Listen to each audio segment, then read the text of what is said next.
We on, look. We from Philly. If you don't know, we run these streets the same way the birds run that NFC East. Giants is weak, Skins is trash. Cowboys every season whoop that ass. Look, it ain't no competition. We here for those who listen. Want nothing but the facts. That ego coalition. We could give two fucks about your trash ass team. Our concern is about that black, that white, that midnight green. The feathers on the helmet, bruh, our hearts indebted. Fly Eagles fly, what it's about, bruh. I said it, look up. But I just gotta know one thing. Are you ready? No! I said, are you ready?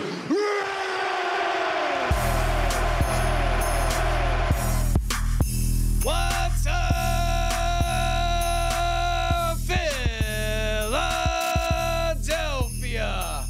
We are live broadcasting from Wildfire Sports Studios. Welcome to the 4th and JAWN 2018 Eagles Offseason Episode 4. Boys and girls, I hope you enjoyed your Easter, your Resurrection Sunday. Gail, did you go to church? I did not. Mike, did you go to church? Nah. Evan, did you go to church? Going straight to hell. Trox, did you go to church? Eric, did you go to church? Oh, you are all heathens. You all heathens. You should be ashamed of yourselves. Carson Wentz and Nick Foles would be so disappointed. I'm just playing with you guys. I didn't go to church either. And although I'm not a religious man myself, not at least in a traditional sense, I do consider Sunday a holy day. And my congregation meets at the holiest of all churches inside of Philadelphia, and that is Lincoln Financial Field. And they are my flock. I am their shepherd. We meet on parking lot F1, and this year, the football gods decided to reward us with a nice shiny silver trophy named after St. Vincent. And although I'm not a religious man myself, right, holidays, especially religious ones, are always a good time to kind of reflect on oneself, or at least the situation you're in and how it pertains to your life. Resurrection. And I can't help but think that right now, Philadelphia sports in general, we don't touch on a lot of the other teams, but Philadelphia in general is in a resurrection to the top. Philadelphia is coming up to prominence. And first of all, let me congratulate the Villanova Wildcats on winning that championship. Well done by you guys. Everybody's winning. So I hope you had a good Easter Sunday, and I hope that 10 years from now, we're all sitting around talking about how the Eagles won a couple Super Bowls, how the Philadelphia 76ers won a couple NBA championships thanks to the process, that the Phillies finally get their act together, and that maybe just maybe the Flyers actually win a Stanley Cup, but also to bringing home those college championships. So thank you, Villanova. Mr. Gale Saunders. What's going on? You caught me mid-stretch. What's up, dude? Yeah, I mean, you're talking about winning, man. Winning is contagious. And the city of Philadelphia, or outside the city of Philadelphia, people are getting dubs, and, it's a great feeling. I like to see everybody get their dubs, I'm a UConn fan, but I was happy for the Villanova peeps, you know what I mean? Well, you went to UConn, didn't you? Nah, Western Connecticut. You went to Western Connecticut State, yep. Western Connecticut State. That's right. Now, was there any players ever drafted football-wise out of your program? No. No? We've had coaches. Had coaches. That's right. We saw one of the assistant coaches on the sidelines one Buffalo time. Bills. He was a coach there. There's a couple at Cincinnati. They're around. Awesome. Working the social media and working the Periscope right now is one Philly Mike. Philly, how are you doing today? What's going on? Hope you all had a good Easter. Hope everybody that's listening had a good Easter. Isn't it funny, though? One of my friends on Twitter actually pointed this out, and I had no idea about it. The Pope came to Philly 3 years ago. Remember that? You guys remember that? I came to Philly. Of course, I come to Philly all the time. I mean, that year, Villanova won, again, the national championship. And then, funny, 3 years later, the Eagles won the Super Bowl, and now Villanova Wildcats won the championship again. Philly's moving on up, man. The Sixers are getting high right now. The question mark right now is the Phillies. Gabe Kapler, I don't know. I hope he steps it up, but The Gabe. Listen, man, that whole thing, just to touch on the other sports, and I realize we don't dabble much in the other Philadelphia teams here on this podcast, but you know what? It's the offseason, and we're going to talk about it. The Gabe Kapler thing just reeks of Chip Kelly to me. Like it just... Chip Kapler, because I see like when I hear somebody talking to a microphone and talk way too fast with way too much confidence. First of all, like they're selling medicine, they're trying to get that legal thing in at the very end. Yeah, and I think Eagles fans, or at least Philadelphia fans in general, are kind of very suspect of individuals like that, and it's easy right now to name Gabe Kapler in that same kind of cut from the same cloth as like a Chip Kelly. I don't want to do it yet because there's only 3 games. I know they're playing right now. 162 games in the season. It's 162 games, but you can't. The city wants his ass out of here already. I know, it's amazing, but you can't deny like people who come in under a new age of coaching, thinking that they're going to revolutionize the game. Talk about simplifying the game, and in the process, overthink it. Like make the game way more complicated than it had to be. Like when Chip came in, it was all about the speed and the tempo and, you know, using a limited set of plays, but being able to rattle them off really quick, and that way the defense can't make adjustments. I mean, that was kind of the overall vibe of it. But what ended up backfiring is he made it way too complicated in the fact that now you're holding up signs. There's check with me's. So the entire line gets down, set, and then pops up like a bunch of gophers and looks over to the sidelines. The plays are limited, so once they got the script on you, the book is out no matter how fast you go. And then with all the off-season or rather like the stringent things that he had the players doing, whether it be the health smoothies and stuff like that, the monitoring the sleep, it's almost like you're trying to make things easier, but in the process of doing that, you're making it way too complicated. So if I'm going to give one piece of 4th of July advice to Gabe Kapler, don't fucking overthink it, man. Yeah. Do not overthink it. Working the soundboard is our boy Evan Bubblegum Ear, a Temple boy. Yes. How do you feel about the Villanova championship? You see, I am one of the it seems like very few non-butthurt Temple fans that woke up this morning, because I walked around the campus today where everybody, represent your own school. That's fine. If you want to have pride in Temple, that's fine. But this is a Philadelphia school, and they just won a championship. And I didn't hear one single word about it today.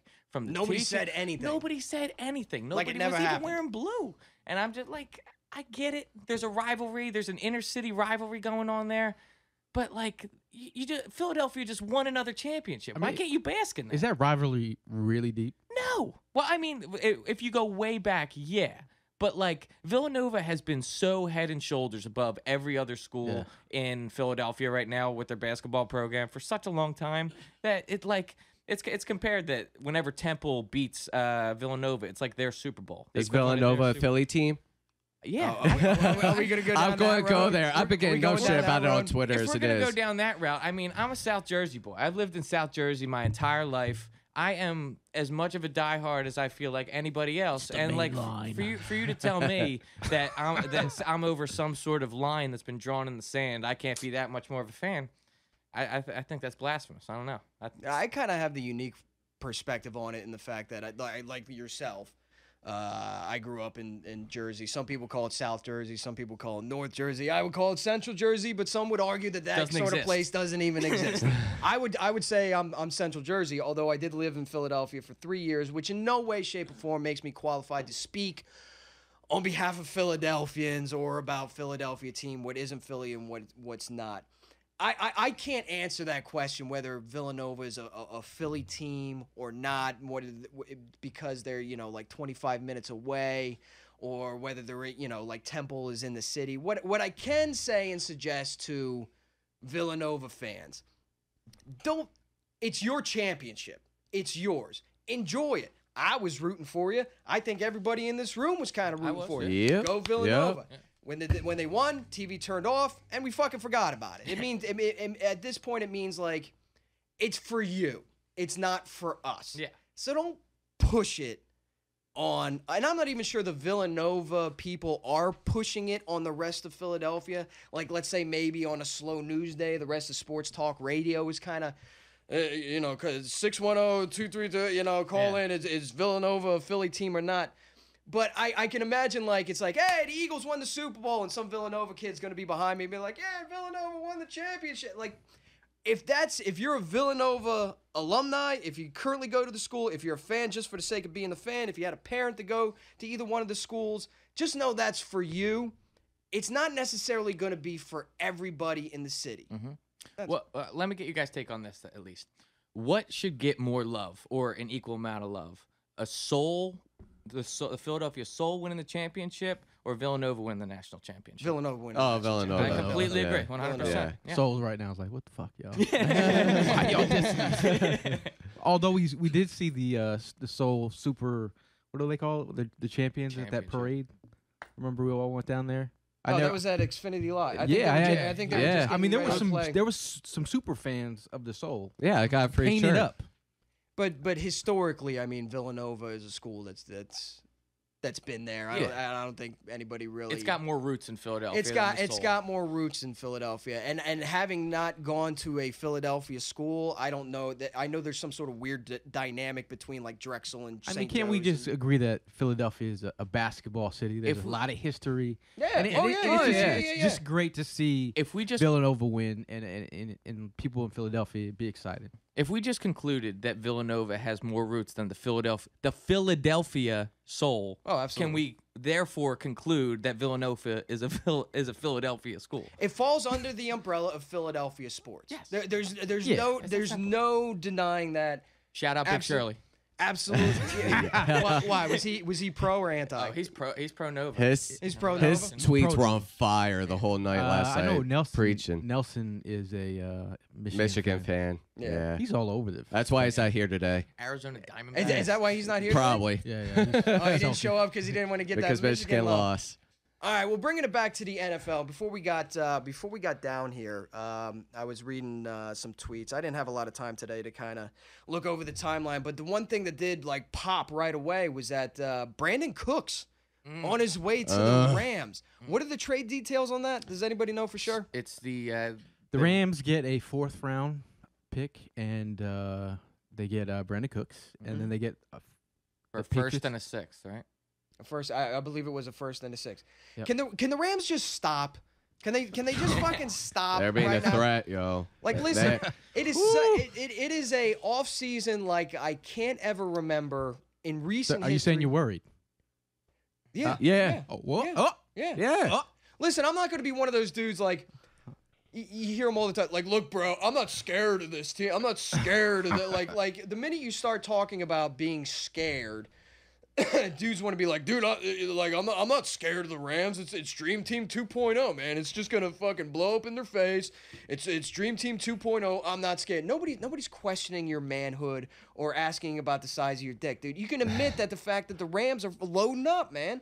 And it's such an interesting offseason, and I can't remember anything like it in recent history where you've got these NFC teams that are literally just it's an arms race between the Eagles who have who are defending champions, obviously, and then getting a lot of players back via injury, so they're not big players in free agency, nor they will be in the draft because of an overall lack of picks. You've got guys like the Vikings, teams like the Vikings loading up with Kirk Cousins there, signing Kendall Wright as well. Yep. All right, trying to load up to make that Super Bowl run, and then you've got the Rams. Like, what is their cap situation? How the fuck? Tom Maresco just said that he's not even scared of the Rams either. He just said that on Twitter. I mean, if you think about the Rams situation, there is the payday of Aaron Donald, so that's waiting. So they know they have to make this move now. Once they make that payday, and Goff, unless Goff, they move Goff on is coming from the same Donald. time as Wentz. I was so gonna say we you have the cannot same- yeah. afford all those players. So this could be a one and done deal. Do you think they could let for this- Donald walk? I the end mean, of this he's year? one of the best players in the NFL. It's hard to let a guy like that out of the locker room, but he's going to cost you some money, and Goff is going to cost you even more money. and what about Gurley? Is Gurley still? Yeah, on that Gurley's got to get paid too. So, Well, that's what I'm saying. If so you have all these that pieces, team. I mean, you look at they got Peters, Marcus Peters has to get paid too. He's still on his rookie deal, and then you have Chain Snatcher. Talib. Talib. Justin, what's up, bro? There's no way that they're going to let Aaron Donald walk. That's like letting Fletcher Cox walk from the Eagles, or I mean, he's and he's a they're going to do transcendent everything that they can to keep him. Like, he's their foundation. they'll sooner keep Donald than all these other pieces that they brought in. But think about you got to pay Goff, you got to pay Gurley. Gurley, and you got to pay dude. Donald. Yeah. Get the fuck, and then you got to pay Brandon Cooks. Yeah. Sooner or later.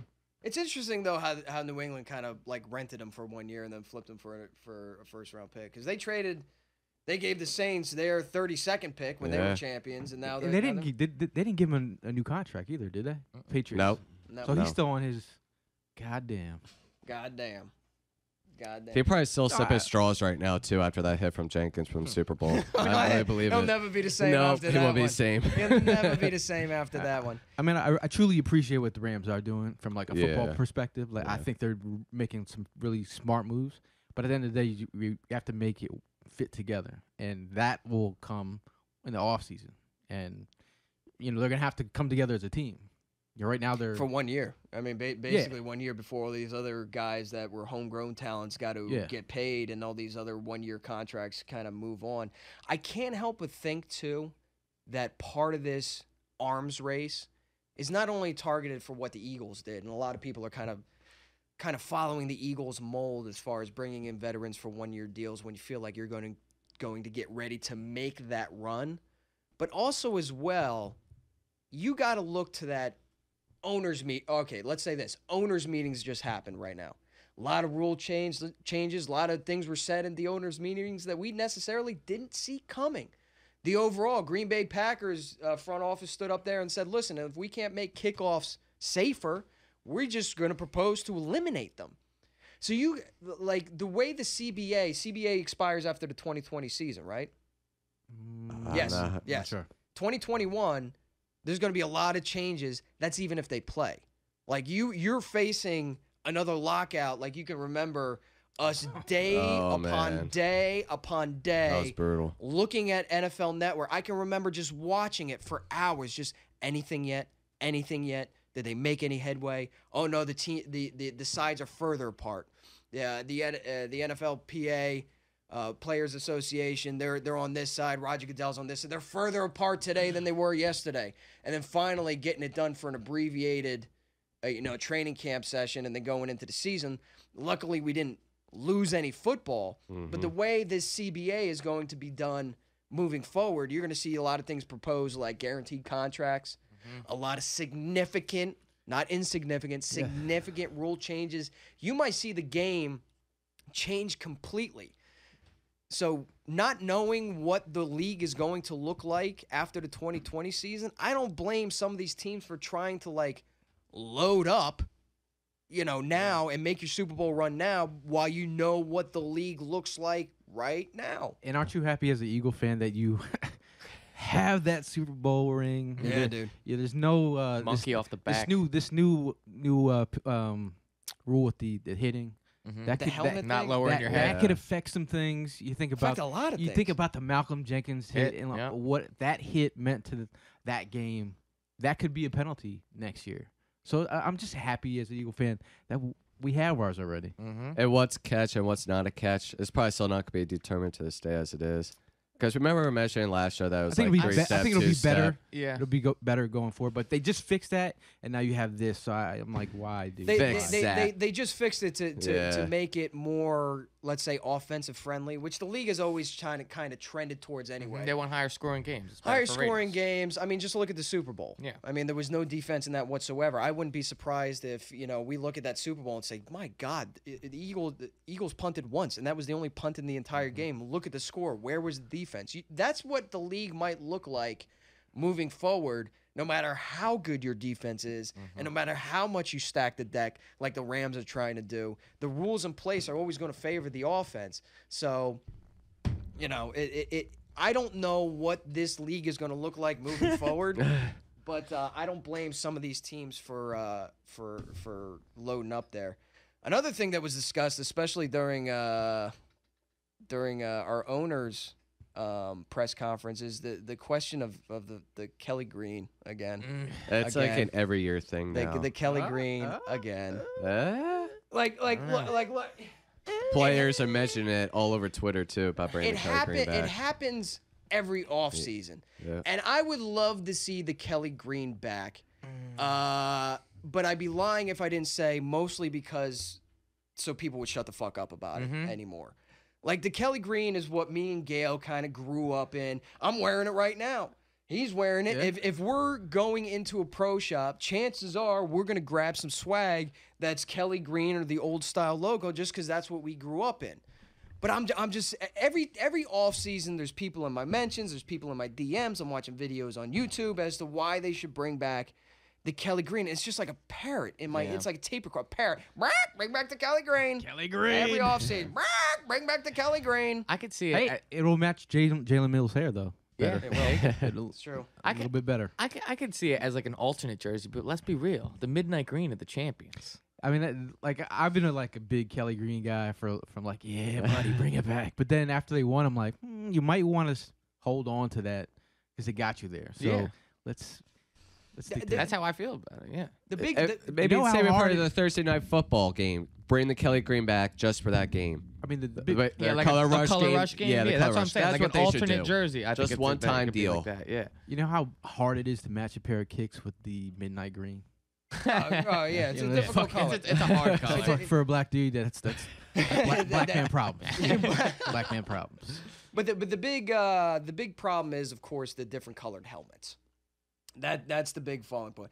Because even when you look at, like, let's say the Green Bay Packers when they go with their throwback uniforms, the Miami Dolphins, the Chicago Bears, it's the same helmet, just either a different logo or no logo at all. So it's the same helmet. What they're trying to get around is like, okay, if you got a Kelly Green uniform, you need a Kelly Green helmet. You don't know how superstitious these football players are. Every helmet, it's like the first thing when they get into the NovaCare complex, when they're either a rookie or sign a contract, one of the first things that happen is they get fitted for a helmet. That is your helmet. You wear that helmet in. Now, they have the opportunity to go with a Riddell helmet, a Shutt helmet, whatever they want. And I think Riddell, if I remember correctly, Riddell's the only one that's able to display the logo at the top above the visor. If it's a Shutt helmet, which has some few like anti-concussion padding in it. If you ever see a helmet with like the blue sticking out, that's a Shutt helmet. That's meant to help prevent concussions. But that's their helmet, and it's worn in. Like, they wear it all through OTAs. They wear it all through mini camps. They wear it all through training camp, all through preseason and the season. So if you all of a sudden give somebody a Kelly Green helmet and say, here, same measurements, here's your helmet, that's almost like giving a baseball player the same size glove, the same make glove, but it's just not worn in. Like, you know what I mean? It's just not worn in. So I think that's the big hurdling point. I don't know if you can just change the shell on it, replace the padding on it. I mean, they could if they really wanted to. I mean, like playing football, I'm used to like wearing it all through preseason, all through training camp. It'd be kind of weird to have two helmets. I love the But they could though. I love the Kelly Green, but I just feel like it defines an era. Mm-hmm. Like when people talk about bringing back the Kelly Green, I don't so much think about it as, okay, they want to bring back the Ron Jaworski, Harold Carmichael. Those are a lot of errors though. There is a lot of errors. Yeah, I mean that goes back. What I think they're talking about when they're like bring back the Kelly Green is the Randall Cunningham, Jerome Brown, Reggie White, silver pants, this logo, this flying eagle with the football on the shoulder pads, like the early '90s. Those are some fresh uniforms, man. They were fresh. Those were fresh uniforms, but they define like an era. That was the era that you and I grew up in. And while it is nice to pay homage, but even think about your father and your grandparents, that defined their era too. That defined their era. I mean, it went as well. way back. You know, you think about how many years we've been in these uniforms. It hasn't been that long. Actually, what, 16, Midnight 17? No, it's been 20 plus years. Damn, When time was the flies. black jersey introduced? Black jersey was introduced in like 2001. Oh, was that early? It was it was. I thought it was that like early. 2008. And I'm sort of like a jersey aficionado, That at makes sense, least when it comes to the Midnight Greens, because the Eagles during their draft sale were like, I have 50 plus game used or game issued jerseys spanning from 1999 to 2013. Like, yeah, some of them are signed, some of them game used. You can see the scuffs. And so, like, I would ask the equipment manager questions about the jerseys. I have, like, a Todd Pinkston black one. It was the second time that they wore the black ones. And I believe it was from 2001. But they changed to the Midnight Green. They were still in Midnight Green when Jeffrey Lurie bought, or still in Kelly Green when Jeffrey Lurie bought the team in 1995. They switched in 1996. And for the most part has not changed whatsoever from that point until now. Here we are, 2018. So in the meantime, you think about other teams that have, the Bills have gone through like 5 uniform changes. Yeah. The Browns. Hey, do you remember when Chargers. the Eagles had the midnight green jerseys and the midnight green That was the pants? slickest look, man. Yeah, oh yeah. Like that, Absolutely. You know what it is? It's kind of akin to when the Seahawks, before they changed their current setup, remember like the first generation modern Seahawk logo? Like I'm talking about Matt Hasselbeck era. Yeah. Where it Sean was Alexander. Sean Alexander, where it was the slate gray jersey and the slate gray pants. I don't know why they just don't midnight green the whole fucking thing. I think that's the sickest look of them all. Yeah. Jeff Lurie, bring it back. Bring it back. Do you remember when they had the Kelly green and then the Eagles wore the black cleats? No. No, I don't What are you know. talking about? The 1960 like tribute Well, game? they were like they're like one of the teams that brought back the black cleats. You're a Yeah, a shoe guy. sneakerhead. Yeah, That shit was but it was so Nah. dope that they all had black cleats or black turf shoes too. Shit was so fresh, man. What I'd like I to was say, like setting trends. the problem with bringing back the Kelly Green is not like, okay, like let's say you make it a third alternate. You get the rule approved at the owners' meetings. You get a third alternate jersey where you can change the helmet approved. You bring it back for 2 games a season. There's people out there that just want the Kelly Green back like full fucking time, and I'm sorry, I just can't get. I can't. Get That's what I was down. saying. Just bring it once Like, a I year. can't get I don't down. understand Go what's multiple, why man. people are so against it, because I still see people walking around in the freaking yellow and blue Go throwback. multiple. That was terrible. Yeah, it I was hate awful. it. It was That the was ugliest that jersey was of all awful. time. And I see people walking around in that one, you know. But if you all go the time. multiple, like you think about, I see dollar signs. Yeah, that's You know what I what mean? I'm As an saying. owner, And That's they- money to be made and if they, you sell and they them. know that. I mean, there was a point in time where I was working for the Eagles where I was convinced that it was never going to happen. And the reason being is because I was inside the building and just Jeffrey Lurie, more so Christina Lurie, was so against she's gone. bringing back the Kelly Green She that it was midnight. That every year it was from the marketing team, right? Even back when McDermott was there. Hey, we have an idea. Yeah. They'd slide it across the table and be like, why don't we bring back the Kelly? And it would just get flat out denied. Flat out denied. Now that Christina's still with the team, but it's more Jeffrey Lurie's show to run, now all of a sudden you start to see that opening up where they're trying to propose things where they could bring in a secondary helmet to bring it back. I just wouldn't want to see Kelly Green, like the Eagles get up as it is, in Kelly Green. I can't get down with that. And you know what's funny? I remember Just takes last time, year, bro. I Just takes remember time. Jeffrey Lurie talking about this Takes last time. year, and I found the article real quick. He said in his own words, "I would love it to be able to bring the Kelly Green back." He said, "We're working with the league to try to get a second helmet. We do not really think the midnight green helmet and the Kelly Green uniform would work. I don't think it matches very well." And Nah, that would be trash. yeah, Another one, you rich motherfucker. and he said he's trying real hard to try to get the Kelly Green color back and put it on the helmets. So the real issue is not really the jersey part, it's the helmet part that the league's having an issue. It's the helmets now. So obviously it's been a whole thing about it. I mean, I completely remember him mentioning it last year, so I had to look it up. I really think he's going to go all out, full out, trying to bring that Kelly Green back. I'd rather have, they have the alternate blacks. I mean, I'd rather. I love the black jerseys. Don't get me wrong. Sprinkle me a Okay. couple games with the Kelly Green. Unpopular take.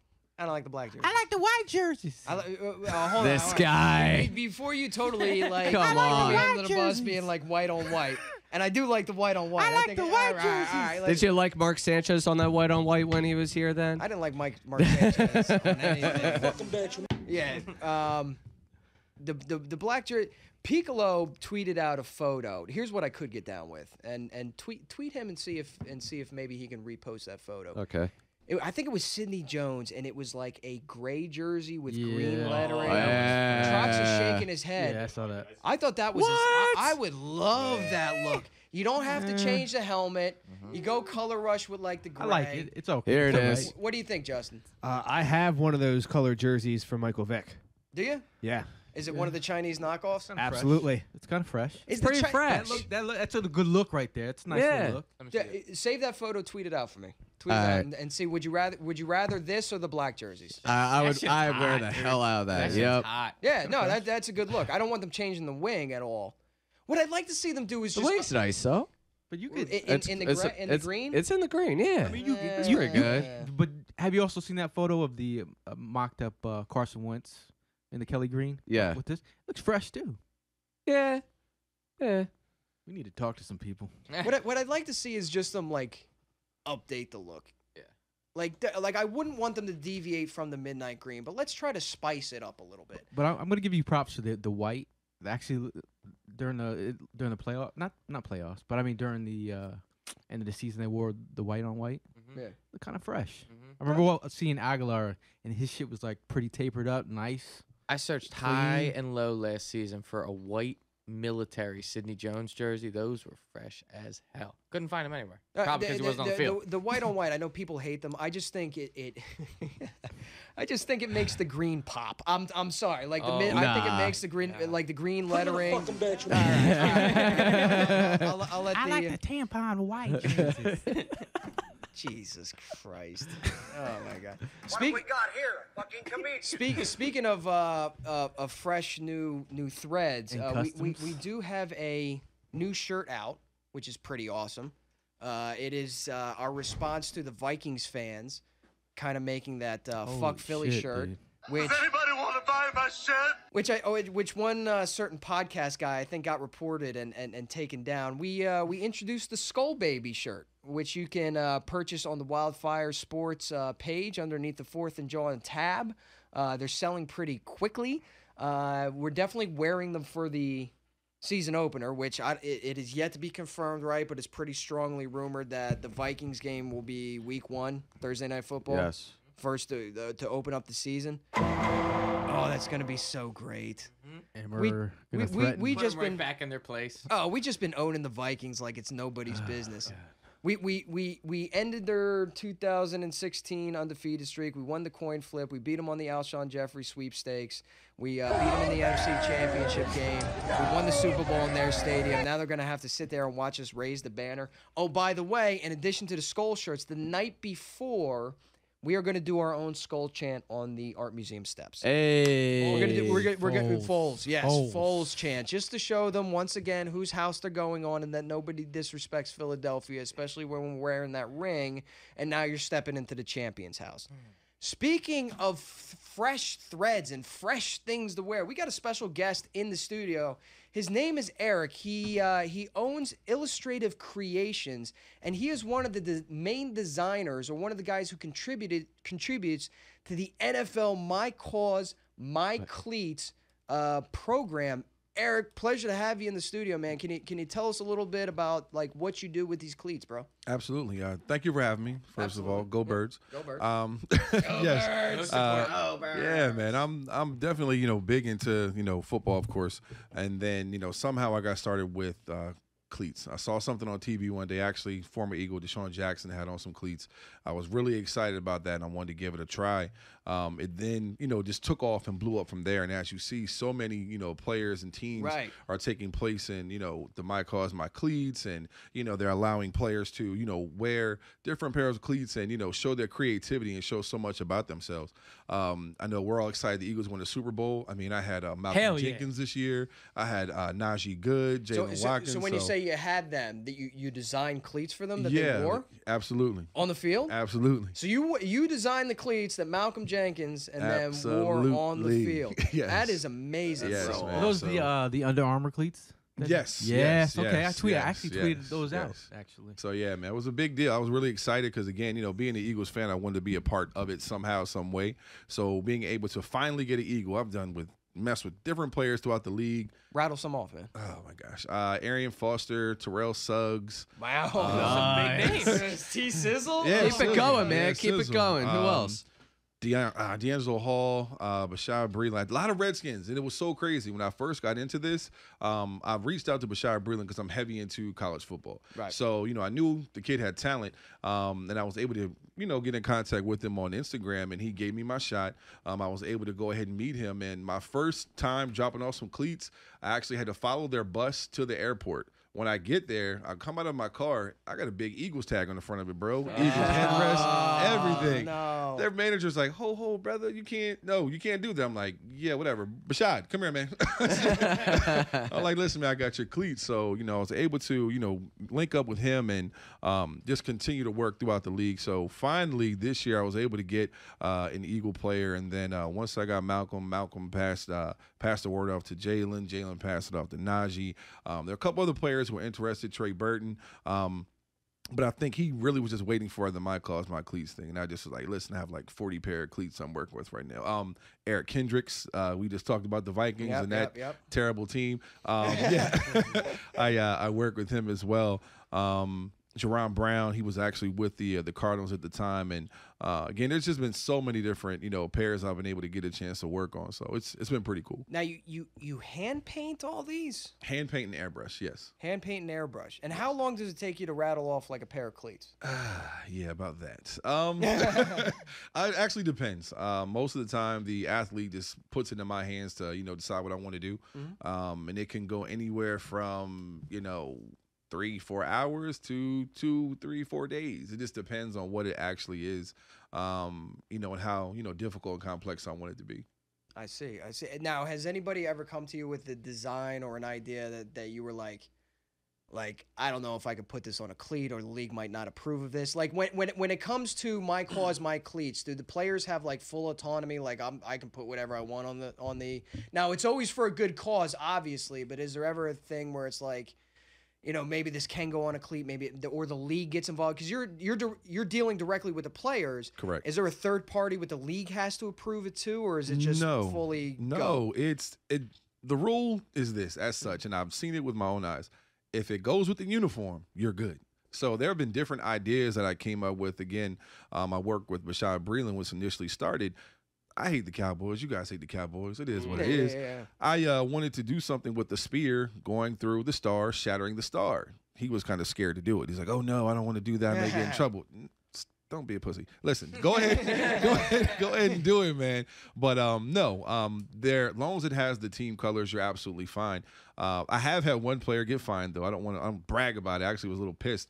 Niles Paul, he's big into Dragon Ball Z. Okay. So a partner of mine, we actually paired up and we did a Dragon Ball Z themed cleat, which is actually on my Twitter. If you take a look at it, you can see it on there. What's the @, and the Instagram @ so people can follow? @illustrative_creations, and it's CRE8IONS. You'll see it as soon as it pops up. It looks just like Niles Paul as a Dragon Ball character. Well, for whatever reason, the NFL, they showed it on, their site. They put it on different things, and then the league flagged it, and they fined them $6,000 for it. So I was just like, damn. Yeah, that was that one particular time. But other than that, no, there are no restrictions. And even with the whole My Cause, My Cleats, that whole program in general, you work with Shriners Children's Hospital. I've worked with United Way. I've worked with just different charities who they just want their logo on there, and you can pretty much do whatever it is you want to do. Nice. Very cool. Very well done. And not only was he nice enough to bring in his cleats and kind of show us like the way he does it. Oh, I'm seeing a video right here on what is this, Twitter? On Twitter. On Twitter of him actually check it out, man. It's him actually airbrushing and getting these cleats prepared up. But you were joining the Wildfire Sports family, my friend. Tell us about the show, bro. Because I feel like it is the name of the show. It's a show that basically just features myself and a few of my buddies, around the round table like you guys here, shooting the breeze, talking about sports, entertainment, fashion. Again, we're heavy into all of that, and it's, about sports all around: football, baseball, basketball. And, of course, we're going to talk about the Birds. We're going to talk about the Cowboys. We're going to talk about the Sixers. We're also going to, I'm not a fan of LeBron, even though I do want him to come to Philadelphia. Yeah, all right, you're able to put that aside. Yeah, I will put that aside. I'll put that aside. And, between, again, I think I told you guys earlier, one of my guys, again, he's an Eagles fan, another one's a Bills fan, the other one's a Cowboys fan. Somehow we make it work, and we don't have, the Bills fan must be full-on war. The Bills fan. It's what we went to 4 straight Super Bowls.